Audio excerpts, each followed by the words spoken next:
चलतु फ्राएड पनीर आलू रे गोटे अलग टाइप टेस्टी तरकारी करिया। देखो केते सुंदर टेस्टी तरकारी देखा जाउची। चलतु करवा एटा हला फ्राएड पनीर आउ फ्राएड आलू दीटा गोटे बाहर रखी आ मसलाटा गोटे अलग टाइप मसला करी।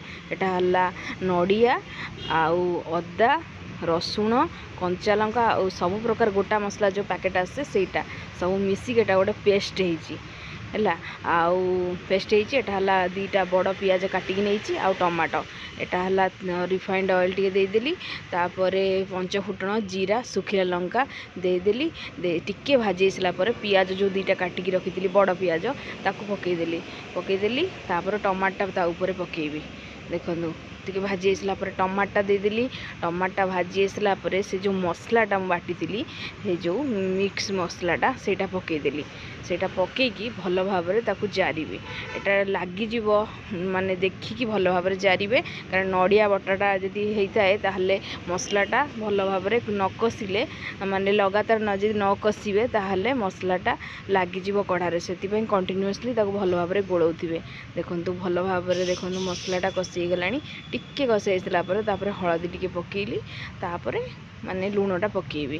देखंतु भल भाव कषि आसलानी देखु ये आलूटा गोटे जगार मु पीस करी काटिक रखी से भल भाव भाजुची एपटे मसला कषा होपटे आलूटा भाजुची आलूटा आगु काटिक भाजिकी रखिले टिके ये हो गरम सांग सांग गोटे साइड्रे भाजबे तरकारीटा करे भल लगे।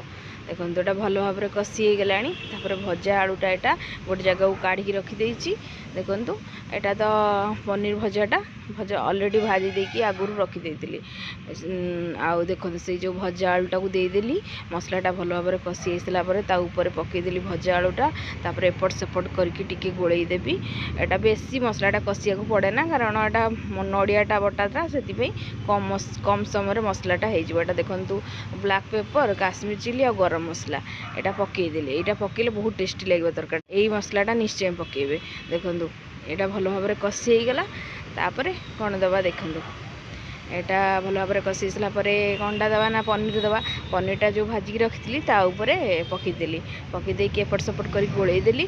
देखो भल भाव माने कषि गला आने मसलू तेल बाहर माने मसलाटा भल भाव जारी होगी कषि जाइए टिके जस्ट पानी दे देती ताटा एटा हो गला ग्रेवी टाइप तरकारीटा हम। देखो कितने सुंदर टेस्टी तरकारी देखा जाए कश्मीर मान जो कस्तूरी मेथी ता ऊपर टिके पकईदेली हो गला गोटे टेस्टी तरकारीटा एटा नड़िया माने बटारे मसला एटा तैयारी तरकारीटा निश्चय करेंगे बहुत टेस्टी लगे।